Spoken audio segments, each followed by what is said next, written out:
Okay, hello, good day. I am Marie Rojan Padua and I will be your professor for the Rationalization on Criminal Jurisprudence, Procedure and Evidence.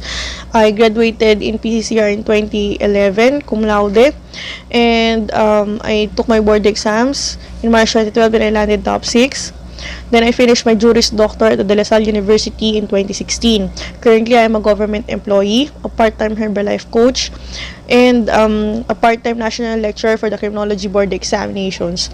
I am the widow of the late Police Captain Manuel Jr. Taytayon, and I have 2 kids, a son and a daughter. First of all, thank you to Attorney J. Ferraro for the opportunity given to me for me to lecture for the rationalization. So without further ado, I'm gonna start the rationalization. So violations of RA number 7619 involving child abuse cases must be tried within how many days from arraignment? It must be tried within how many days?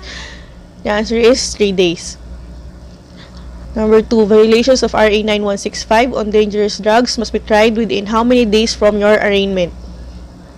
It must be tried within 60 days. Violations of RA 8293, otherwise known as the Intellectual Property Code of the Philippines, must be tried within 60 days from the arraignment, and the decision must be promulgated within how many days from the submission of the case? It must be promulgated within 30 days. Number 4, Christian committed 5 counts of rape, penalized by reclusion perpetua per count. Following the threefold rule, what is the proper penalty to be imposed? The answer is 40 years. Why?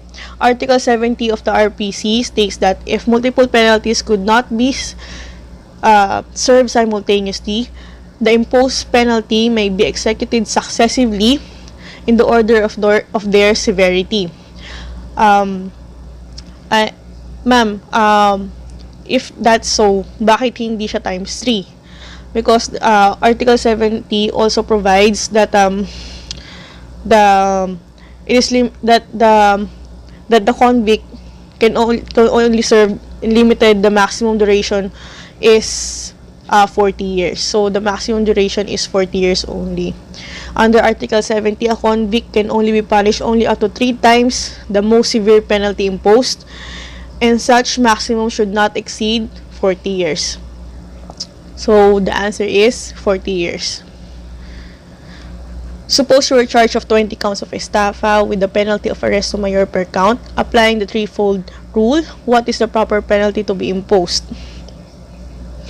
The answer is letter A, 1 year and 6 months. As you can see in the previous question, 40 years lang, because even if you multiply it by 3, mag-exceed siya sa maximum. But here in number 5, since the maximum penalty is 6 months times 3, the answer is 1 year and 6 months. So magkaiba sila. So next, Tabunyo hacked Tanyo to death but also wounded Edmil, who was then behind Tano. This best illustrates delito compuesto.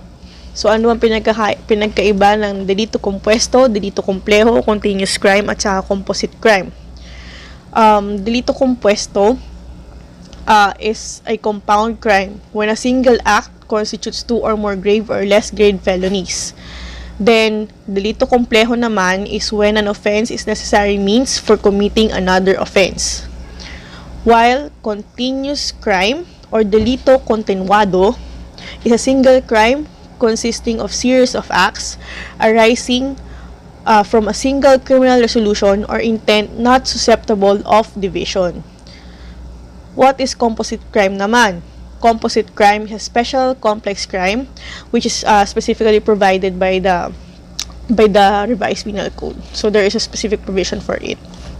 So next, kidnapping with serious physical injuries is an example of composite crime or a special complex crime. Rape through forcible abduction is an example of delito complejo.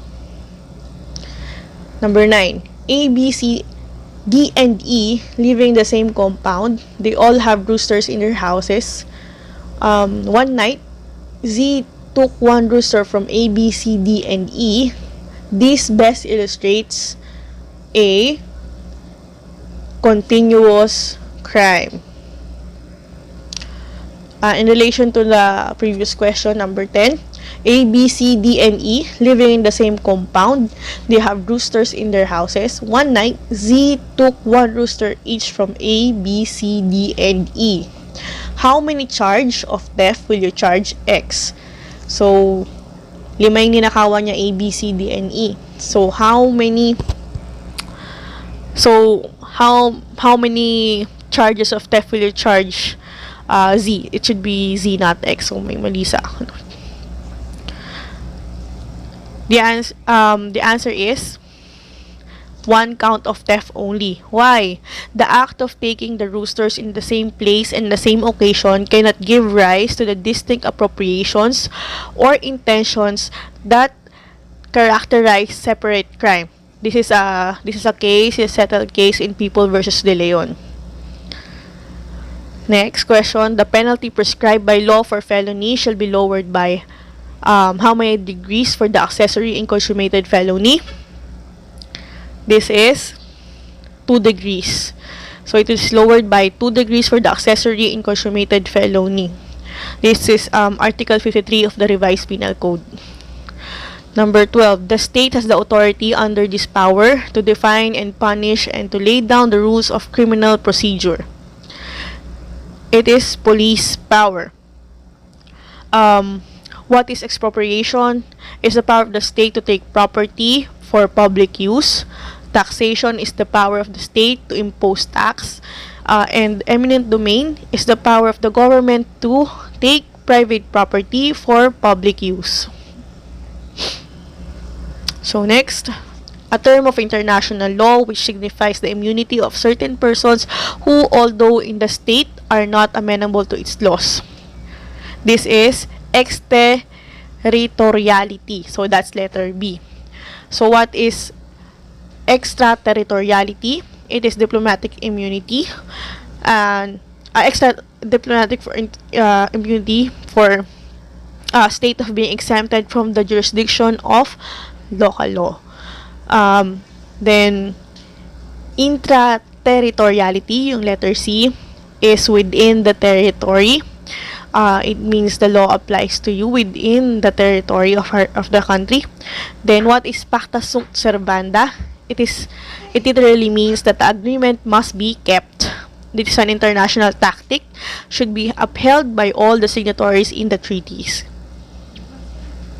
So next, a fine, whether imposed as a single or as an alternative penalty, shall be considered as an afflictive penalty if it exceeds 1.2 million or 1,200,000 pesos. 15. Which among the following statements is incorrect? So we are looking for the statement that is not correct or wrong. Accessories are liable for light felonies. Why? Because accessories are not liable for light felonies. Okay? That is Article 7 of the Revised Penal Code. 16. An accomplice is also known as accessory before the fact. 17. A, B, and C decided to rob a bank. Suddenly, they realized they had no vehicle. They got a taxi and informed the taxi driver D and offered him 15%. Taxi driver agreed.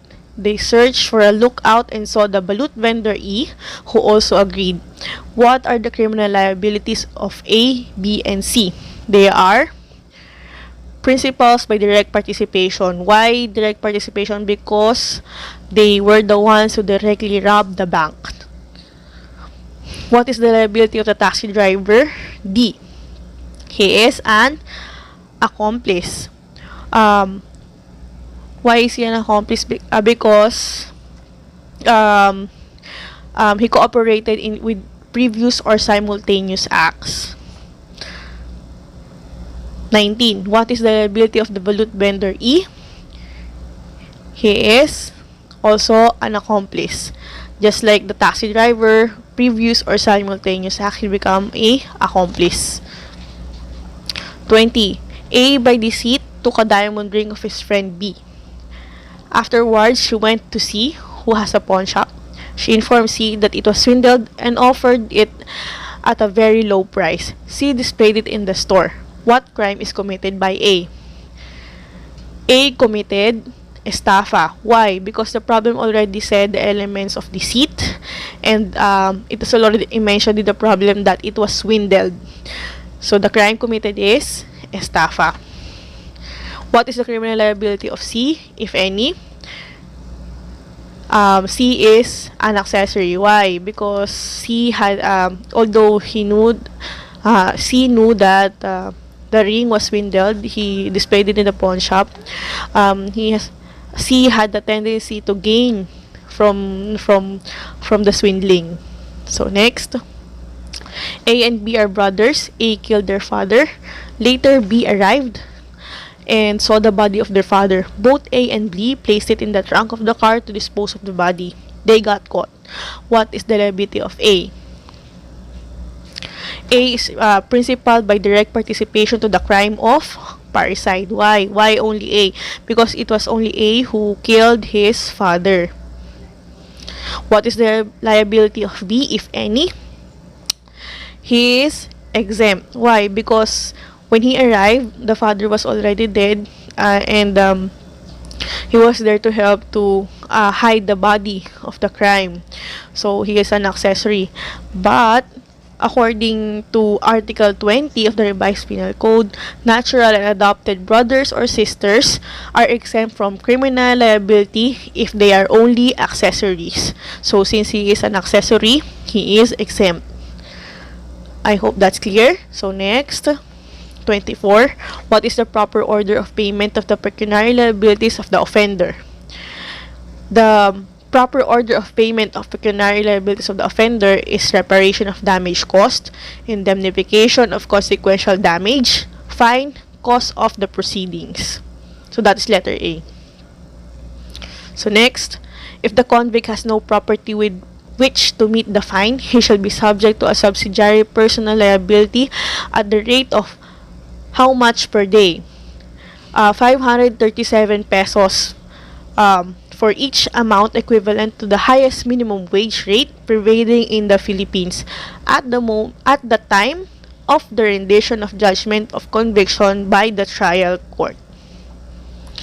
Next, Harold and Elsa were married in the Philippines. Harold took Masters of Laws in the United Kingdom and met his former girlfriend Jane. They renewed their friendship and finally decided to get married. Elsa heard about the marriage and secures a copy of the marriage contract in UK. Elsa filed the case of bigamy against Harold in the Philippines. What characteristic of Philippine criminal law is applicable in this case? It's the principle of territoriality. What is the principle of territoriality? It applies to an offense committed within our jurisdiction and to committed by our citizens for wherever they are. So if you are a Filipino citizen and you committed bigamy outside the Philippines, you are still liable for bigamy if you are a Filipino citizen. Another characteristics of criminal law is that it is general. It applies to all, and it is prospective. It applies forward in the future, but it could be retroactive if it is favorable to the accused. Next, the conduct of wife Vilma aroused the ire of her husband Luis. Incensed with anger almost beyond his control, Luis could not help but inflict physical injuries on Luis. Moments after Luis started hitting Vilma with his fist, the latter suddenly complained of severe chest pains. Luis, realizing that Vilma was indeed in serious trouble, immediately brought her to the hospital. Vilma died of heart attack, and it turned out that she had been suffering from lingering heart ailment. What crime, if any, is committed by Luis? Luis committed parricide. Why parricide and Why parricide? Because he killed his wife. He was the one who inflicted injuries, and the injuries were the direct cause of her death.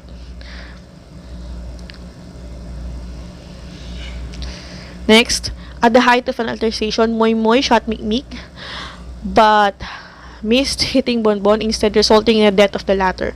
Which crime could Moy Moy be guilty of? It is homicide with attempted homicide. Why only homicide? Because Moy Moy did not plan to kill Bonbon. And why attempted homicide only to Mikmik? Because when Moy Moy shot Mikmik, he missed. There was no injury to Mikmik.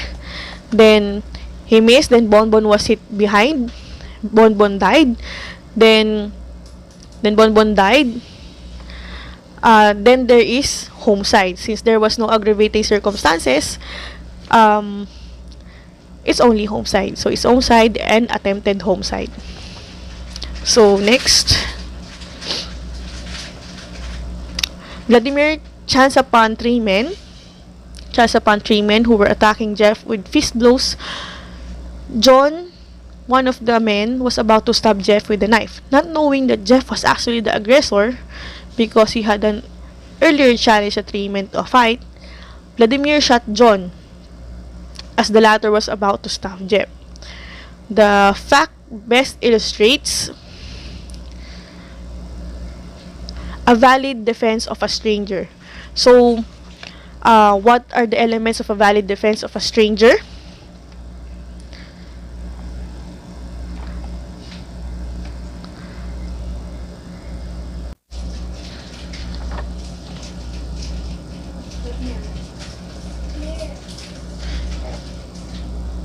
It's still recording. Valid defense of a stranger. What are the elements of a valid defense of a stranger?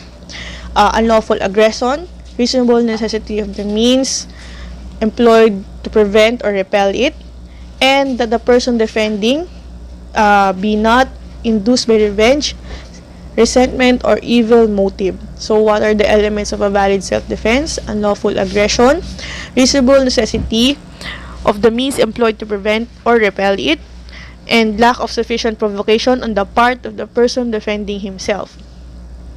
Then what are the elements of a valid defense of a relative? The rights of his spouse, ascendants, descendants, or legitimate natural or adopted brothers and sisters, or of his relative by affinity in the same degrees, and those by consanguinity with the fourth civil degree. There is also unlawful aggression, reasonable necessity of the means employed to prevent or repel it. So next, aggravating circumstances that apply only to particular crimes can be offset by mitigating circumstances. Are specific aggravating. So what are the difference? What are generic aggravating? So generic aggravating are generally aggravating circumstances that applies to all crimes, while inherent aggravating are part of the felony committed, like unlawful entry in robbery and with force upon things, while qualifying circumstances are changes the nature of the felony, such as treachery in murder, because without treachery, it's only homicide. Okay, so next, Dennis asked Russell to kill Romel because of a grave injustice done to Denise by Romel. Denise promised Russell a reward. Russell was willing to kill Romel, not so much because of the reward, but because he also had his own long-standing grudge against Romel, who had wronged him in the past. If Romel is killed by Russell, what is the liability of Denise, if any?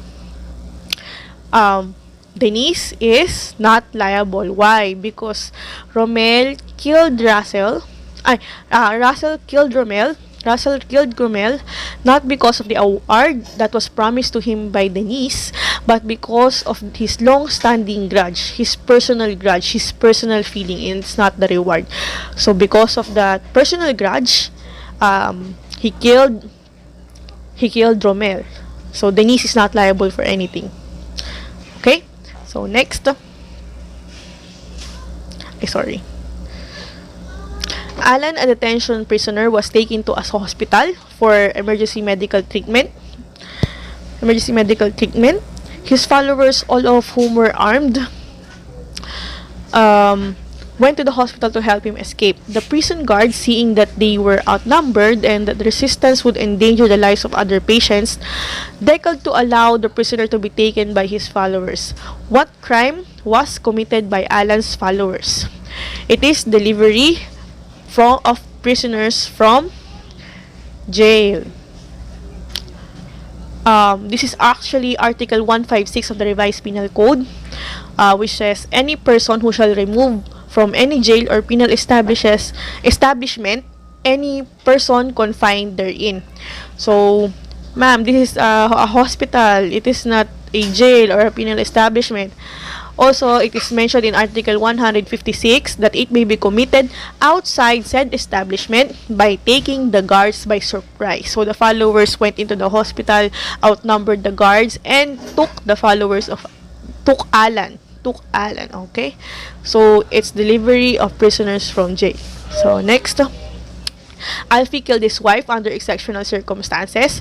So you can see it in the problem, under exceptional circumstances, and was sentenced by the RTC of Batangas City to suffer the penalty of destierro, during which he was not to enter the city. While serving sentence, Alfie went to Baguio City to visit his father. Later, he was arrested in Laguna.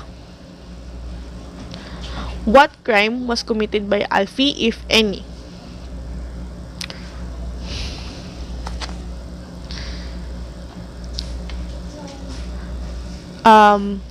So the problem in the previous it actually Batangas City, it's not Baguio City. So the answer is evasion of service of sentence. Why evasion of service of sentence, ma'am? Because being sentenced with destierro, you are actually serving your sentence. It's actually a sentence talaga. So once you go back to the city, with having destierro, you can actually be taken into custody for evading your sentence. Let me remind you that the destierro is actually for the accused, because the law is protecting him or her from the anger of the family of the victim. So it's not actually for the victim or the family of the victim, but it is actually to protect the accused or the offender. Okay, so I hope this is clear. Batangas City, and he went to Batangas City. So when he violated his sentence, he actually evaded his sentence. So next.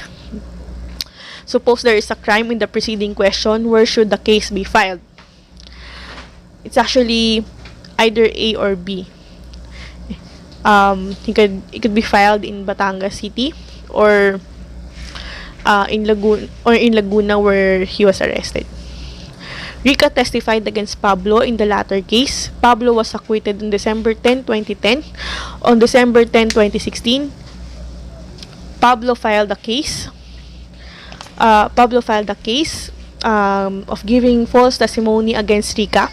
What is the legal remedy that may be used by Rica? File a motion to quash.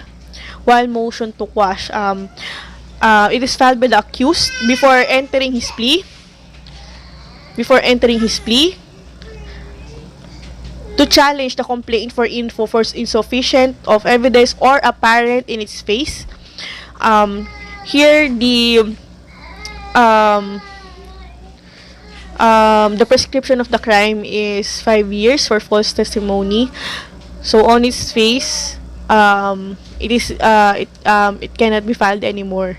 So it's 2010, you count 5 years, is 2015. So the answer is motion to quash.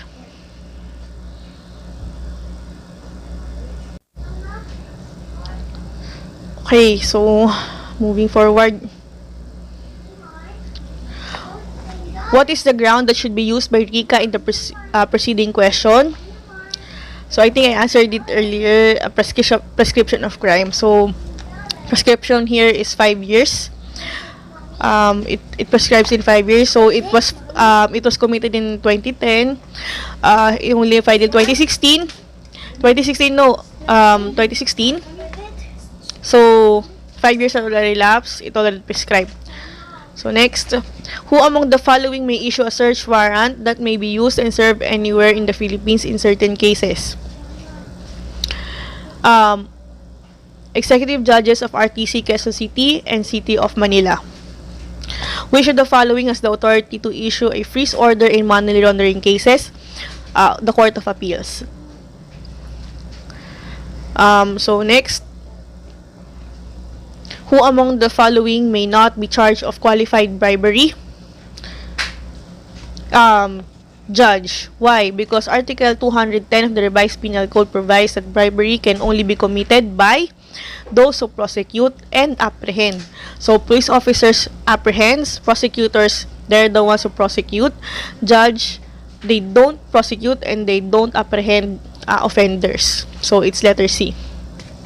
After a heated argument over his philandering, Willie punched on the head his wife Sarah, who was 6.5 months pregnant. Sarah lost her balance, fell on the floor with her head hitting a hard object. Sarah died and the child was expelled prematurely. After 30 hours, the child died. With respect to the killing of Sarah, the crime is parricide. Why parricide? Because he is the wife. Pag ascendant, descendant, spouse, the killing is parricide. For the killing of child in the preceding question, the crime is infanticide. Why? Because the child did not survive 72 hours, more than 72 hours, so it's infanticide. 42. A housewife, and B, her paramour, conspired to kill C, her husband. A and B bought palabok and mixed it with poison. A gave the food with poison to C, but before C could eat it, D, her illegitimate father, and E, her legitimate son, arrived. C, D, and E shared the food in the presence of A, who was merely watching them eating. C, D, and E died. What crime or crimes did A, the wife, commit? It is multiple parricide. Why everyone is parricide, although illegitimate father and legitimate son?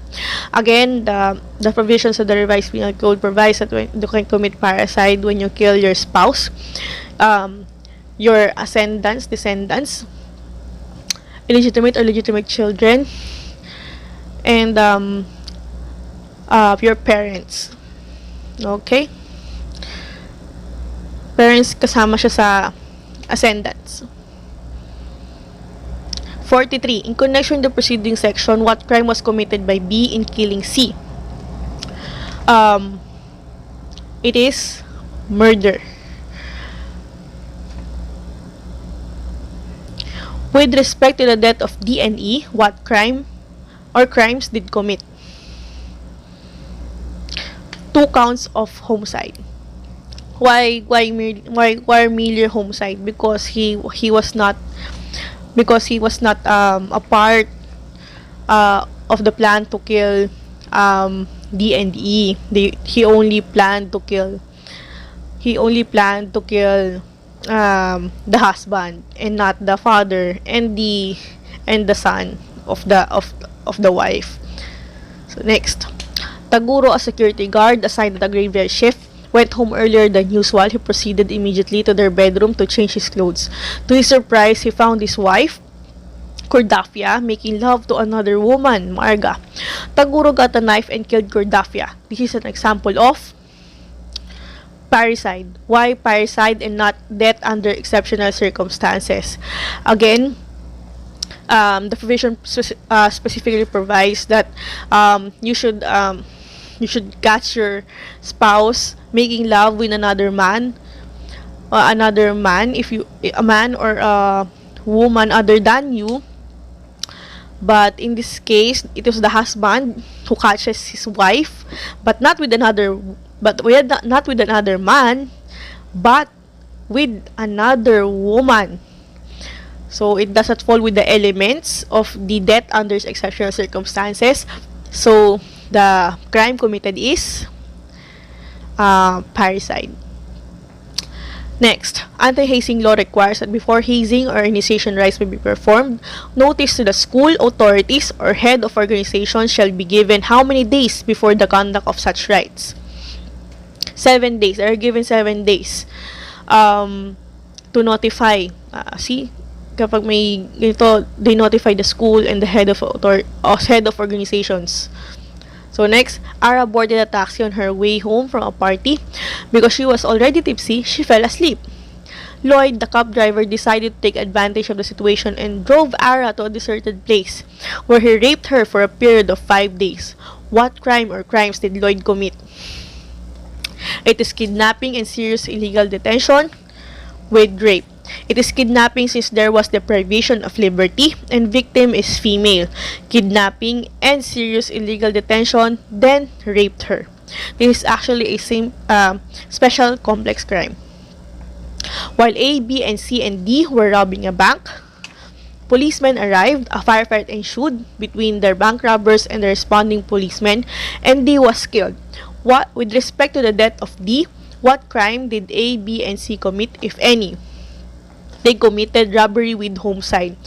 Ma'am, they only robbed the bank. It was there was a gunfight between the policemen, and it was really unsure who killed D. So why robbery and homicide? It is a well-settled rule that any death that occurred during the robbery, the crime committed will be robbery with homicide. So, kung sino man yung nakapatay na hindi man natin sure, it will be charged against the robbers. So, okay. So, next. 49. Carla sold the washing machine to Nelly on a credit with the understanding that Nelly could return the appliance within 1 week if after testing the same, Nelly decided not to buy it.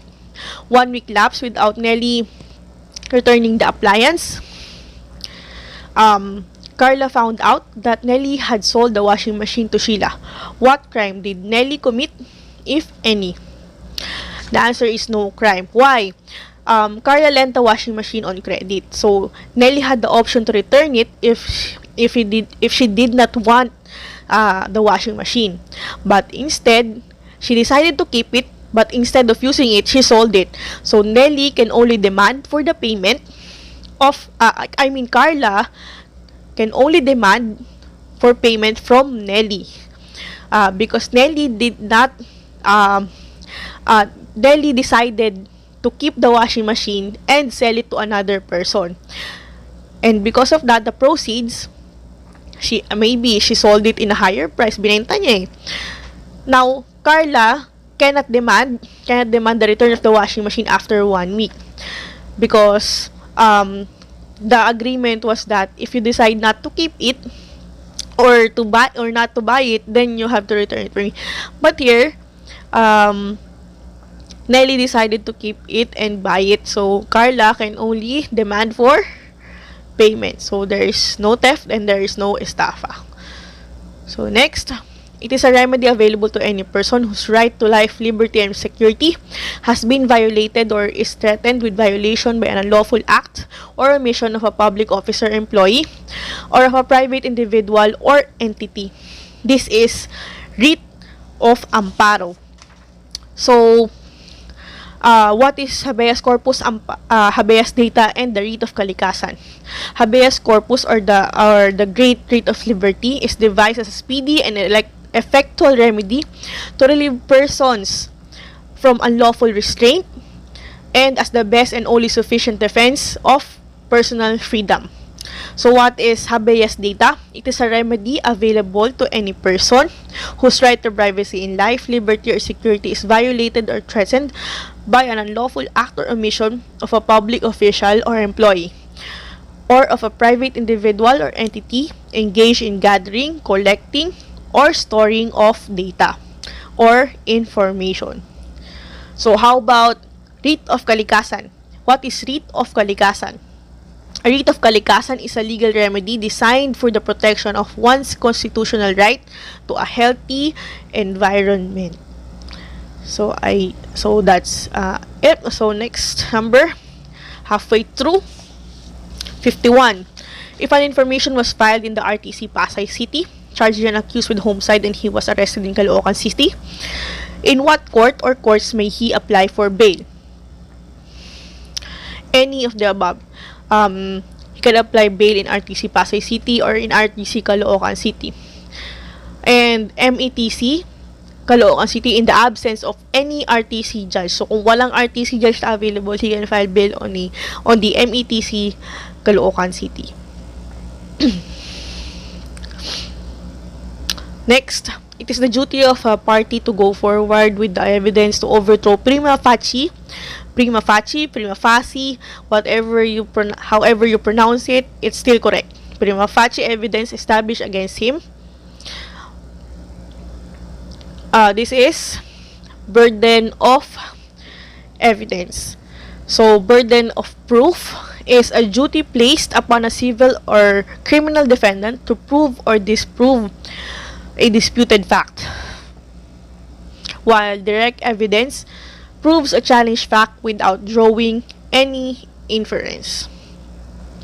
A tombstone may be offered and admitted in evidence as both A and B.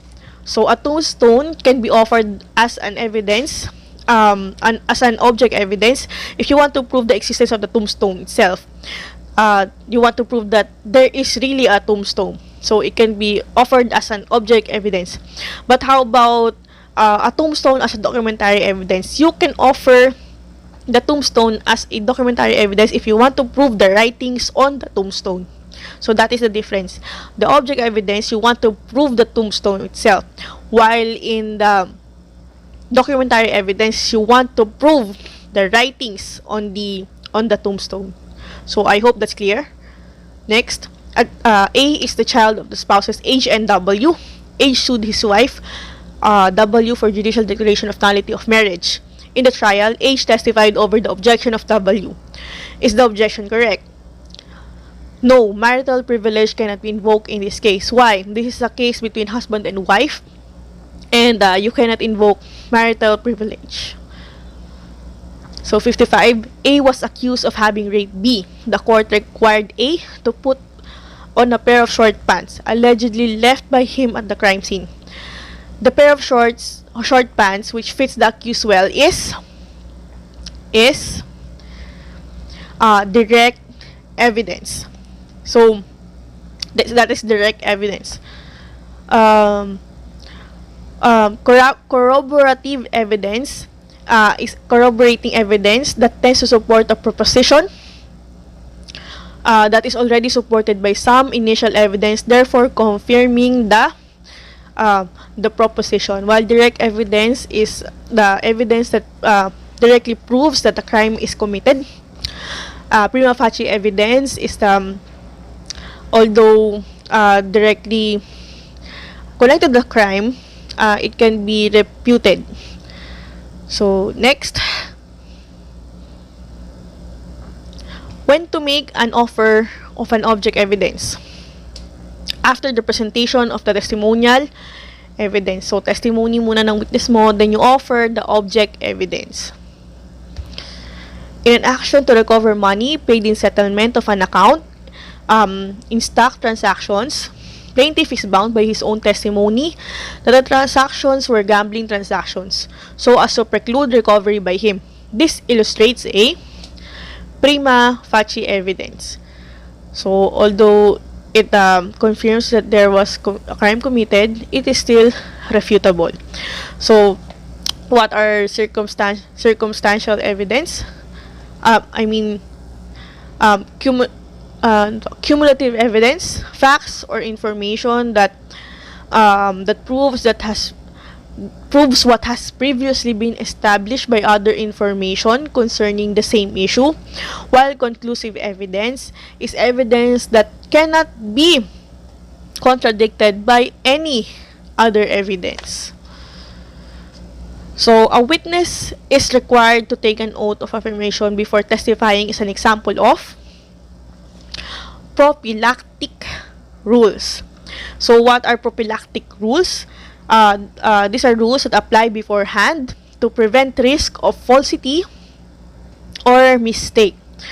Exclusionary rules exclude certain kinds of evidence on grounds partly of relevancy and partly of policy. Preferential rules require one kind of evidence in preference to any other. Then, finally, quantitative rules. What are quantitative rules?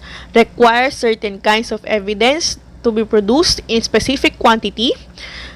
These rules require them to be associated with other evidence. Next, 59. These rules seek to exclude useful evidence for the sake of upholding other policies considered more paramount and are either absolute or conditional. This is rules of extrinsic policy.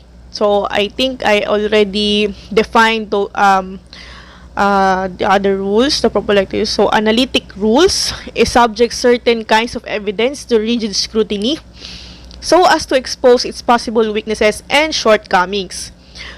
While, ano pa ba yung isa na, total exclusionary rule. Total exclusionary rule is that illegally seized evidence is inadmissible. So, I think I defined everything. So, how may an object evidence be presented? An object evidence may be presented by exhibited. It can be exhibited, it can be examined, and it can be viewed. It is the power to hear and determine cases of the general class to which the proceedings in questions belong and is conferred by the sovereign authority which organizes the court and defines its power. This is jurisdiction over the subject matter.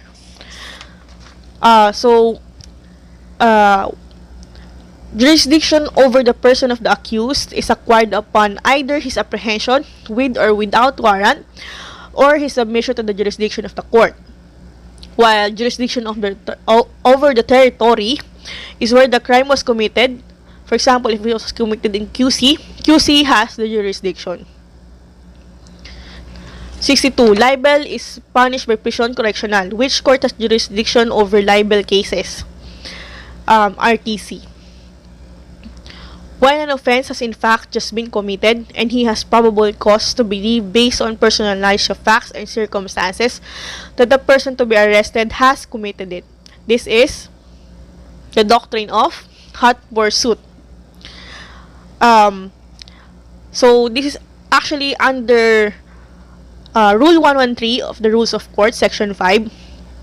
So, in flagrante delicto arrest, in the presence of the policeman, the person to be arrested as committed is actually committing or is attempting to commit an offense. While the third one is the prisoner has escaped from a penal institution. So, it's Rule 113 pala. Rule 113 under the Rules of Court. The Law of Recognizance is RA number 6036. I suggest that you be familiar with your RAs, the Republic Acts. If you can memorize as much as possible. And it will help you in your board exam. So, hindi ka malilito sa numbers. During my time, I tried to memorize as many RAs as possible. And nakatulong naman siya sa akin during my board. So, if you cannot memorize, at least be familiar. So, next, which of the following has authority to issue whole department order? It is the RTC. Whole departure order is valid within how many days from the date of its issuance unless sooner terminated. It is valid for 5 years. Whole departure order is valid for 5 years. Watch list order is valid in how many days from the date of issuance unless sooner terminated or extended. How many days? 60 days.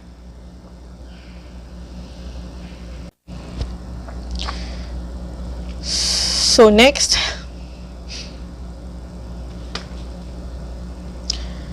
within blank from the failure of the accused to appear in person as required, the bondsman must produce the body of the principal and explain why the accused did not appear before the court when required to do so. So within how many days? 30 days. In contrast to an accused, an ordinary witness can be cross-examined as to any matter stated in the direct examination or connected therewith. This is the English rule. Judicial affidavit rule shall apply to all criminal actions where the maximum of the imposable penalty does not exceed how many years? 6 years.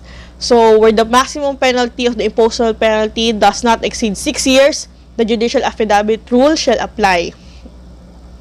In cases decided by the RTC in its appellate jurisdiction, the appeal shall be via petition for review under Rule 42. Brief of the appellant in the Court of Appeals shall be filed within how many days from receipt by the appellant or his counsel of the notice from the clerk of court of the Court of Appeals. So within how many days? Within 30 days. Next, an accused appellant not confined to prison can have a counsel de officio if requested by him in the Court of Appeals within how many days from receipt of the notice of the filed brief, and the rights thereto is established by affidavit. So within how many days? 10 days. How many copies of the brief should be filed by the accused appellant in the Court of Appeals? 7 copies. Which among the following statements is correct? Is incorrect? Incorrect, I mean, if a foreign merchant vessel is in transit possession of dangerous drugs not punishable, if a foreign merchant vessel is in transit, use of dangerous drugs not punishable, or C, if a foreign merchant vessel is not in transit, mere possession of dangerous drugs is punishable, or D, if a foreign merchant vessel is in transit, use of dangerous drugs is punishable. So, which of the statements is incorrect?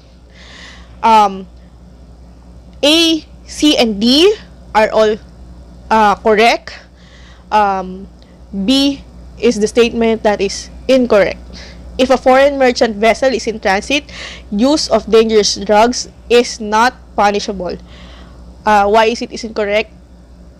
Because a foreign merchant vessel that is in transit and the use of dangerous drugs is still punishable.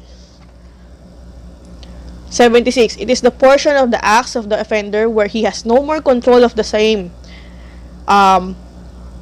This is what phase? Objective phase. So what is the subjective phase? It is the offender reaches the it is the point of execution of the crime, starting from the point where the offender has still control over his acts. Once he has no more control of the same, it becomes now the objective phase. So what are of covert acts? Overt acts are the external acts that have direct connection with the crime intended to be committed, while preparatory acts are acts which may or may not lead to the commission of the concrete crime.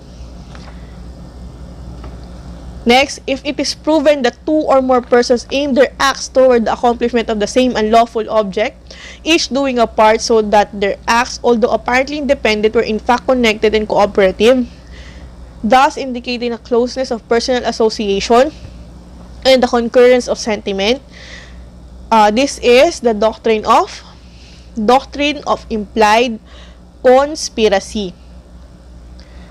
So,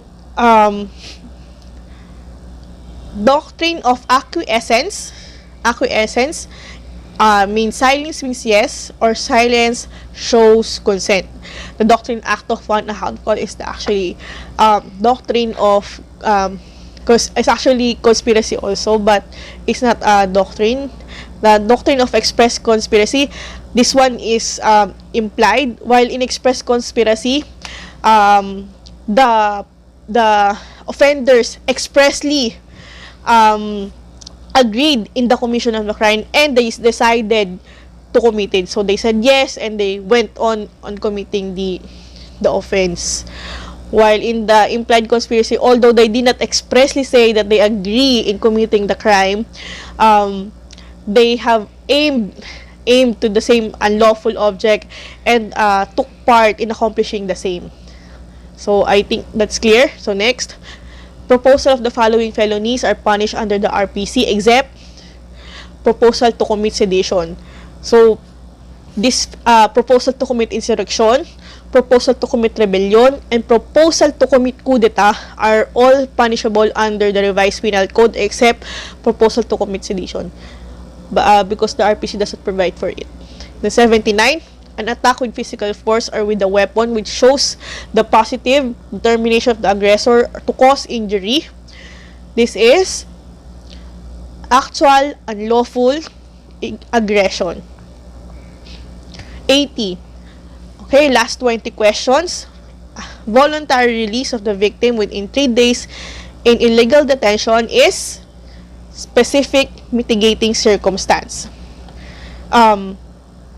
Privilege mitigating circumstances are special mitigating circumstances such as minority and old age, while ordinary mitigating circumstances are those that are enumerated in subsections 1 to 10 of Article 13 of the Revised Penal Code. Then, there are no generic mitigating circumstances. So next, passion and obfuscation cannot coexist with the following circumstances except with ignominy. So passion and obfuscation can coexist with ignominy. A subsidiary personal liability to be suffered by the convict, one who has no property with which to meet the fine. This is subsidiary penalty. So, accessory penalty are those penalties which prevents the person in question for committing the same offense in the future. While pecuniary liability is a personal or joint or corporate monetary obligation to make good any lost, damaged, or destroyed property resulting from fault or neglect.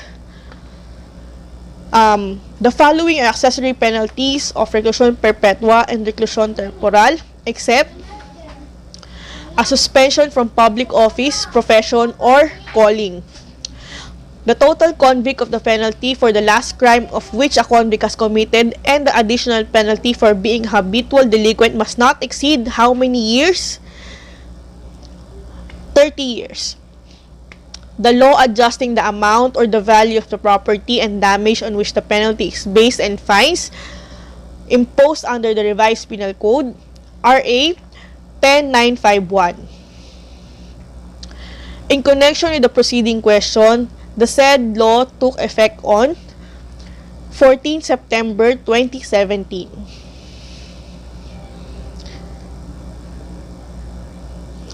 It is a deficiency of action. Imprudence. Negligence is the lack of foresight, while tort is a wrongful act or an infringement of right. Limited to the act of planting evidence and the like in order to incriminate an innocent person is incriminating innocent persons. 89. While in general, every discreditable imputation publicly made is deemed false because every man is presumed innocent until his guilt is judicially proved, and every false imputation is directed against a public person in his public capacity, it is not necessarily actionable. This is a doctrine of fair comment. So fair use is a doctrine that permits limited use of copyrighted material without having to first acquire permission from the copyright holder. While freedom of speech, it is a principle that supports the freedom of the press. Freedom of the press or individual or community. Freedom of an individual or community to articulate their opinions and ideas without fear or retaliation, censorship, or legal sanctions. While freedom of the press, this is the freedom of the press, form of a freedom of speech that gives the media freedom to air, publish news freely but subject to the limitations set by law and the Constitution. So next,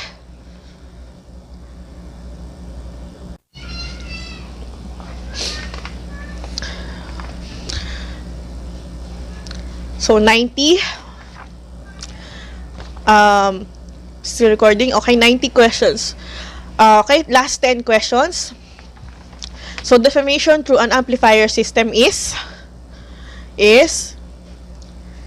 merely slander. Why? Kasi hindi mo naman siya tinuray. Sabi nga, di ba ganito mag-differentiate ng slander tsaka slander by deed. Halimbawa, you said, PI. Yun lang, PI. Wala kang ginawa. So, nagsabi ka lang na gano'n, that's only slander. But if may kasama ng panduduro, then that is slander by deed. So, next. RA 10655, decriminalized premature marriages. This law was approved on 13 March 2015. Next, if the accused is not authorized to solemnize marriage and he performs an illegal marriage ceremony, he is liable for usurpation of authority. Performance of illegal ceremony is Article 352. Only authorized persons may perform marriage ceremonies. Then usurpation of authority, yung ginawa nga niya. Then illegal marriages. What are illegal marriages? For example, marriage of a man and another man. It's actually an illegal marriage because in the Philippines, our laws only provides that marriage is between a man and a woman. Okay, so next, 93. In all of the following crimes against chastity, age and reputation of the victim are immaterial except in consented abduction. Why? Ano bang elements ng consented abduction? Is taking away or kidnapping of a woman over 12 but below 18 years of age and have consented to the taking away and have been committed with lewd design. So, chastity, age, and reputation of the victim are material in consented abduction. For A, B, and C, these are all immaterial. Okay, so next. When a 14-year-old girl was induced by the accused to leave her home and later was forcibly violated by him, the accused is guilty of consented abduction with rape. This is adduced to overcome a prima facie case or a disputable presumption. It is clear and convincing evidence. So, preponderance of evidence is for civil cases, substantial evidence is for administrative cases, and proof beyond reasonable doubt is for criminal cases. So, the unlawful shipping, loading, or carrying of explosive, flammable, corrosive, or poisonous substance or material in any passenger aircraft operating as a public utility within the Philippines violates RA 6235. The following are disputable presumptions except the tenant is not permitted to deny the title of his landlord at the time of the commencement of the relation of landlord and tenant between him. Why? Because letter D is a conclusive presumption. We have two conclusive presumptions under the rules of evidence. One is estoppel in pais, and number two is estoppel against tenant. So this is the estoppel against tenant. A writ issued directly by a judge to a law enforcement officer, especially for the arrest of a person who has been held in contempt, has disobeyed the subpoena, or has to appear for a hearing or trial. This is actually a bench warrant. General warrants are not allowed because the identity is not specified, the place is not specified, so it is not allowed. Scattershot warrants and John Doe warrants are allowed because although the name of the one to be arrested is not identified, there are some identifying marks or some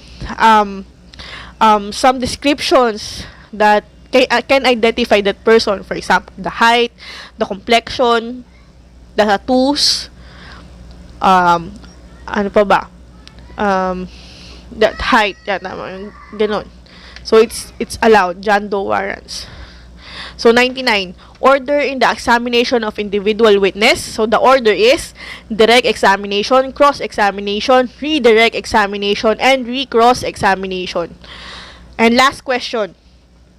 In a prosecution for robbery against Donald, the prosecutor moved for the postponement of the first scheduled hearing on the ground that he had lost his records of the case. The court granted the motion, but when the new date of trial arrived, the prosecutor, alleging that he could not locate his witnesses, moved for dismissal of the case. If Donald's counsel does not object, may the court grant the motion of the prosecutor? The answer is no. A case cannot be provisionally dismissed except upon the express consent of the accused, with notice to the offended party. On this problem, there was no express consent of the accused and there was no notice of the offended party. So, it cannot be dismissed. Okay, so that's my 100 questions. So, thank you. Again, thank you to Attorney J. Ferraro for the opportunity given to me. And I hope I helped the rationalization, the 100 questions. I help in understanding the 100 questions. If you have any questions or you want things to be clarified, you can message me in my Facebook account, may Rojan Pado, or you can message the Amici Review Group. So again, good luck and God bless to our future criminologist. Thank you and God bless.